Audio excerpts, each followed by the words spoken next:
Marcos Pestana, ex-deputado federal, mas essa para mim não é a maior característica dele. Marcos e eu fomos contemporâneos de movimento estudantil no início dos anos 1980, o que significa que nós somos pessoas que nascemos no século passado. E o Não, Marcos, não espalhe essas coisas, Orlando. e o Marcos foi deputado federal. Quantos mandatos, Marcos, você teve? Dois de federal, um de estadual, e eu fui secretário de saúde de Minas por 8 anos, Aí, né? ó. Então, não é um currículo. E o Marcos, como todo mineiro, é muito jeitoso. Então, a gente está querendo conversar com ele porque ele pode ter um olhar muito diferente sobre a CPI. Até porque hoje o Senado é presidido por um conterrâneo, né? Que parece que preserva as características de uma pessoa habilidosa, né? Eu não conhecia muito o Certamente. Rodrigo Pacheco, mas ele está se revelando É um um mineiro típico. típico mineiro, né? E grande para burro, né? O cara é alta beça. Tem estatura, Tem não todo só tipo de política, estatura. como física. Marcos, olha, muito obrigado por você ter aceitado o convite, ter disponibilizado esse tempo. E essa nossa conversa é para os canais Foca na Estratégia, Reformistas e Difusora TV. E a ideia é a gente ficar de olho na CPI da Covid. Então eu queria que você falasse um pouco como é que você está observando, passada essa primeira semana, inclusive, qual é a expectativa que você tem em relação aos desdobramentos do trabalho dessa CPI. Seja bem-vindo. Olha, Orlando, o momento é trágico, é dramático, um momento gravíssimo do país, da trajetória da história, que é uma combinação explosiva de uma nefasta pandemia, de aumento de desemprego, recessão, ameaça de retomada de inflação e aumento da miséria e da pobreza. Esse é o pano de fundo da CPI. E a CPI, eu participei de 3 CPIs. As CPIs têm muito de teatro, de os holofotes, toda aquela retórica, mas essa CPI, para além de qualquer retórica, de esforço retórico, de qualquer teatro político, há uma evidência, e é irrefutável. O Brasil tem 2,7% da população mundial e tem 12,9%, cerca disso, das mortes mundiais. Ou seja, se se o Brasil tivesse tido um comportamento, uma política pública mediana, não precisava ser vitrine para o mundo, não. Se nós ficássemos na média dos dois, proporcional à nossa população, nós teríamos salvo aí mais de 350 mil vidas. Se ficássemos na média dos países. O Brasil é um ponto fora da curva negativo, e isso é irrefutável.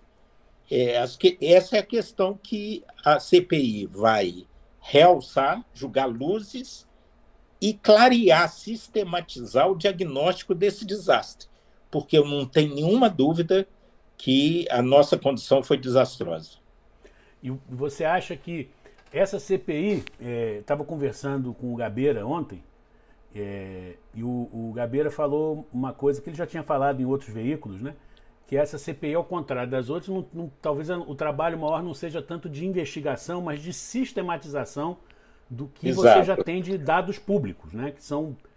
Você concorda com essa leitura? E isso pode Sim. facilitar, de certa maneira, o trabalho, né?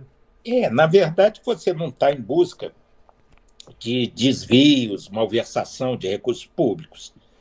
Há um fato irrefutável: o Brasil tem um desempenho muito pior que o resto do mundo, na média, e isso não caiu com a chuva nem veio com o vento. Isso tem raízes. Então, há que se explicar. E as explicações estão muito visíveis, né? Ontem, não dá para defender o indefensável. Isso. O atual ministro, o doutor Queiroga. Marcelo, que é o Marcelo Queiroga, ontem, ele ficou o tempo todo dando pulo para um lado para o outro, e as pessoas reclamando que ele não respondia, mas ele não respondia, não é porque ele é burro, não, e tal. É porque ele não tinha como responder, porque não é possível defender o indefensável. Então ele ficava assim, nas cordas, fazendo de bobo, que ele não é bobo, mas é porque senão seria o quarto ministro a ser demitido. Exatamente. Porque se ele falasse tudo que ele acha, né? Porque assim, nós fizemos tudo errado, quer dizer, é, tudo, mas é uma combinação inacreditável de eventos.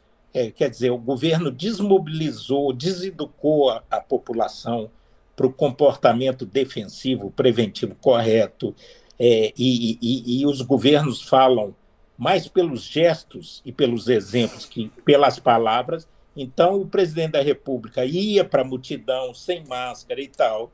E isso tem um efeito antipedagógico imenso. Então, não alimentou a questão do distanciamento social, conseguiram fazer a máscara de inimiga, quer dizer, levantando.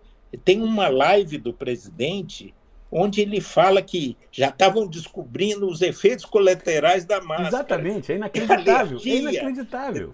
isso é inacreditável. É até tragicômico, é um momento cheio de tragicomédia aqui, porque aí nem os aspectos mínimos, aquela conversa mole de todo dia do Mandetta era muito eficiente, aquilo é necessário. Claro. O governo não lançou uma campanha publicitária massiva. O primeiro-ministro, e não é uma questão ideológica, o Netanyahu, de Israel, que é de extrema-direita, ele fez a publicidade, o comercial, dialogando com personagens. Eu não sei se você viu esse comercial de Israel. Ele dialogando com personagens ele em primeira pessoa, ele mesmo, ele participando. Ele mesmo incentivando a vacinação. Então, o presidente combateu o distanciamento, não ajudou na questão da máscara, da higienização, levantou dúvidas sobre vacina e propagou falsas soluções, né? E a CPI tem algumas pessoas que são muito consistentes, o Tasso, Randolph, e o Otto Alencar, que eu não conhecia muito, impressionante, está se destacando. Tá se destacando. Porque ele é médico. Isso. E foi ótima aquela fala dele, onde ele fala, é como se eu falasse assim, que lá em Minas nós inventamos uma coisa melhor que a cloroquina, porque tem um chá de erva cidreira com casquinha de traíra de açude, que é de uma eficácia muito maior que a da cloroquina. Como o Otto Alencar explicou, quer dizer, aí o idiota podia perguntar assim, mas essa coisa de erva cidreira com casquinha de traíra dá certo? Não tem nenhum efeito sobre a Covid, mas pelo menos não tem efeito colateral. Ele falou da água, ele falou da água. Ele falou da água. Da água. Tome água, porque pelo menos não faz mal. Não vai resolver, mas não faz mal, pô. Agora, tem uma figura... É uma coisa inacreditável, porque o Brasil, que até tem alguma tradição na biotecnologia, tem uma indústria farmacêutica nacional razoável, mas podia ser muito mais avançado, perdemos essa rota um pouco, mas é ridículo, o mundo inteiro, em lugar nenhum está essa questão da cloroquina, e aqui isso é um tema. Não, e você vê, mesmo as lideranças mundiais do hemisfério norte, que tiveram no início da pandemia no passado um comportamento semelhante ao do Bolsonaro, como Trump e o Boris Johnson, rapidamente refizeram a narrativa e as atitudes, né? Então, ele não... E o Trump que vendeu a cloroquina para o Bolsonaro. Foi naquela viagem maluca para a Flórida. Isso. Onde voltou metade da delegação voltou contaminada. E de lá que veio essa história da cloroquina, porque o Trump estava fazendo isso. E depois, lá nos Estados Unidos, opinião pública sempre tem de tudo um pouco, mas a dos Estados Unidos é um pouco mais esperta, talvez. porque aqui, se eu tenho 14 meses depois de desencadeada a pandemia, o ministro ontem falar que agora vai fazer um protocolo Protocolo, clínico não, é inacreditável. é inacreditável. Não, é Quer isso mesmo dizer, que você falou. É uma sucessão de eventos que é uma tempestade perfeita, mas que nós somos, nós, população, somos as vítimas diretas dessa tempestade. e eu, Orlando, eu fui presidente do Conselho Nacional de Secretários de Saúde do Brasil. Um ativo, com todas as dificuldades que o SUS tem, o subfinanciamento, problemas ainda de gestão, mas está dando uma resposta, está tendo uma atitude heróica aí. E dos grandes ativos do SUS era a integração federativa, porque o único país no mundo, é uma jabuticaba brasileira, o único país no mundo que municipalizou o sistema de saúde foi o Brasil. É mesmo, A Finlândia, isso eu não sabia não, Marcos. Todos os sistemas são regionalizados. Na Itália, na França, Reino Unido, Canadá, os que são referência Espanha, Sim. Portugal, que têm sistemas semelhantes ao SUS, de atendimento universal e cobertura integral. Uma das grandes coisas que é para essa municipalização radical, que eu tenho até um texto com o professor Eugênio Vilaça questionando esse municipalismo autárquico que o PT defendia muito, e nós tínhamos uma postura a favor da regionalização cooperativa. E, para isso, o SUS ergueu mecanismos de cooperação federativa. Todo mês tem reunião da bipartite, que é os municípios e os estados. E todo mês tem a tripartite. Eu era presidente do conselho. Todo mês eu ia a Brasília para uma reunião Ministério, municípios e estados. E as resoluções tinham repercussões operacionais e financeiras. Não era blá, blá, blá.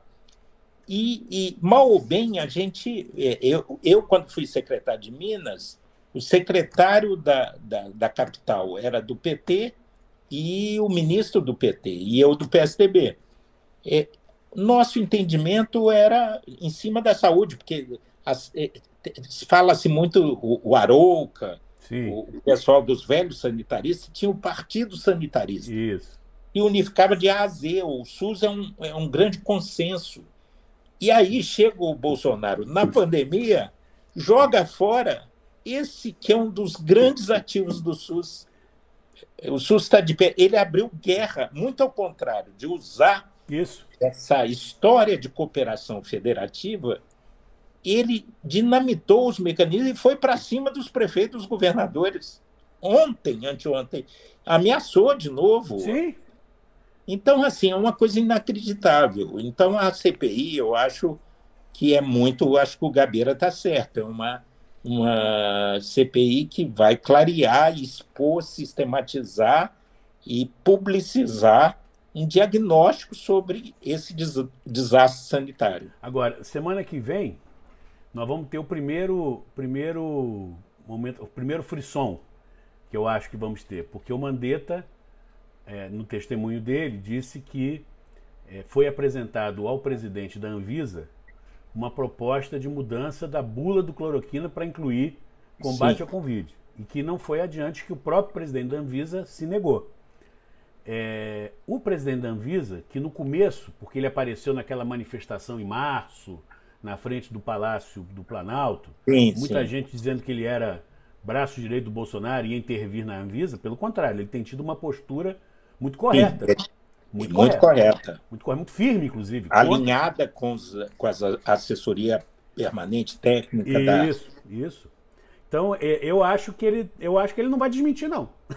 Eu acho que ele vai confirmar. Mas isso eu acho que vai jogar na defesa igual o Queiroga. Será? Não sei. Não, é porque é difícil, porque senão... Mas ele não pode ser demitido, essa é a diferença, né? Ele tem mandato. Ele tem mandato. Então, agora, outra coisa que eu queria falar com você, Marco, você foi parlamentar em que período? De que anos a que ano? Federal? De 2011 a 2018. Pois é. Sempre na Comissão de Saúde. Isso. E você titular da Comissão de Saúde e Seguridade. Você conviveu com ele no Senado com a figura do Renan. Renan era presidente do Senado, né? O Renan viveu o ostracismo nesses últimos 2 anos, né? Por conta da disputa de 2019. E agora ele voltou por cima, né? Renan tá sendo mais Renan do que nunca, né? O comportamento dele na CPI é o cara que enfia o dedo na ferida, mexe, mas fala assim, olha, não fique mal comigo, não fique chateado comigo, eu tenho que fazer esse trabalho, tá bom? Não, eu diria assim, eu nunca queria ser inimigo do Renan. Exatamente. Ele é mau, inteligente, experiente. Isso. E é um advogado que conhece os meandros jurídicos e o papel das instituições. Então, não podia ter pior. Quer dizer, nas redes sociais o embate é aproveitar o desgaste. Claro. Quem se posicionar alinhado com Bolsonaro é combater o Renan pelos calcanhares de Aquiles que tem. Mas ali, nos 81 senadores, se fosse sortear e saísse o Renan, é porque o Bolsonaro tinha um azar enorme. Porque não há pior relator ali nos 81, assim, nem se combinasse, podia sair tão... E aí já vai deteriorando, né? Agora ele já está ameaçando o filho do Renan, que é o governador da Alagoas, então aí esculhamba tudo, né? Verdade. E eu acho que vai ser interessante, muitos cientistas. Eu vejo alguns colegas que eu gosto muito, que foram meus colegas deputados, mas eu vi um senador defendendo o kit. Mas, gente, eu era economista, eu nunca me metia a falar sobre assuntos exclusivamente clínicos, médicos. Eu não tenho que ter opinião sobre isso. E eu vi um deputado que não é médico, não é da área de saúde, não é bioquímico, não é nada, defendendo, é uma fé, parece uma seita esse negócio, os médicos pela saúde, né, que tem uma rede. Tem uma rede que eu não sei exatamente o nome, mas é um pouco. São os defensores do tratamento precoce. É um negócio. Agora, imaginar que assim, o mundo inteiro, em lugar nenhum, tem essa aposta, só aqui. É o que o negócio da jabuticaba do Márcio Moreira Alves, né? Quer dizer, não vou inventar uma terapêutica que só aqui. A Alemanha não, a França não, a Inglaterra não, os Estados Unidos, Canadá, não, nós descobrimos, eu prefiro o chazinho de lá com escama de traíra. Ô Marcos, só para a gente terminando aqui, primeiro eu queria já te adiantar que nós vamos te chamar outras vezes enquanto durar a CPI, para a gente poder fazer esse balanço. Estou à disposição. Tá bom? Você acha que, pela sua experiência, já tendo participado de CPI, olhando o cenário político, um ano pré-eleitoral, você acha que a tendência... CPI tem a previsão de 90 dias, você acha que a tendência é prorrogar esse prazo até para poder sangrar mais? Vai ser Certamente. Isso? Certamente será. Toda a CPI é prorrogada. Algumas são mais efetivas, outras são mais improdutivas. Porque o trabalho, ainda mais essa é muito conceitual, é uma discussão, porque a CPI mais efetiva foi a dos Correios, que desvendou o mensalão. Isso. Mesmo assim, se não fosse aquele depoimento do Duda Mendonça, que desnudou, que confirmou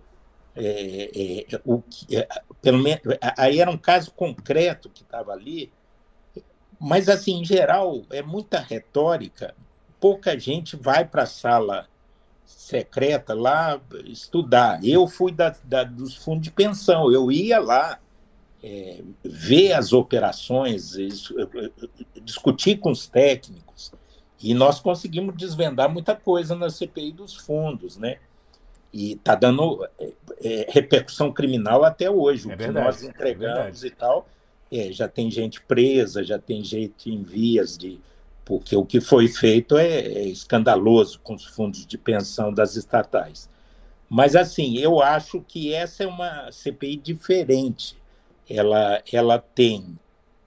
não é propriamente uma investigação de natureza criminal, mas a diferença é porque senão poderia ser uma comissão de estudos, um fórum de discussão sobre a Covid, mas só que ela tem poder convocatório, essa que é a diferença. Porque senão o Pazuello não ia nem nessa encarnação lá. Né? Se não fosse o poder convocatório da CPI. Né? Dizem que ele está tremendo as pernas. Porque ele, quando foi ministro, as coletivas que ele fazia não eram coletivas, eram pronunciamentos. Porque não tinha pergunta, não tinha, né? E lá ele vai ter que... Eu diria que está tendo uma expectativa generalizada por esse depoimento. Né? Mas ele foi esperto, uma coisa que eu não tinha me atentado, essa lorota que ele fez da quarentena lá, além dele estar nervoso, inseguro, me parece que ele fez uma jogada inteligente para se posicionar, que é colocar o depoimento dele depois do Fábio Van Garten. Sim. Porque ele está com uma leve suspeita que está sendo rifado.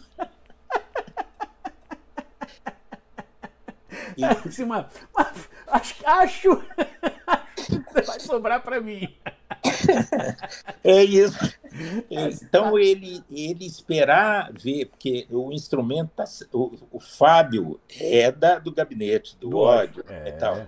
Então, conforme o tom que ele der, porque aquela entrevista dele foi muito gratuita, assim, foi. Fala assim, a culpa é do Pazuello. Segura, vai que é sua, Tafarel. Então, o Pazuello, eu acho que está esperando ver o tom do Fábio para ver se ele está sendo rifado ou não, se ele vai segurar a brocha sozinho. Eu acho que você tem toda a razão. Pode ter sido uma coisa já pensada mesmo. Marcos, olha, muito obrigado, viu? Obrigado mesmo. Um abraço, Orlando. Estou sempre à disposição. Tá bom, vamos continuar conversando. Um grande abraço, um bom fim de semana. Tchau. Falou, um abração para você. Obrigado.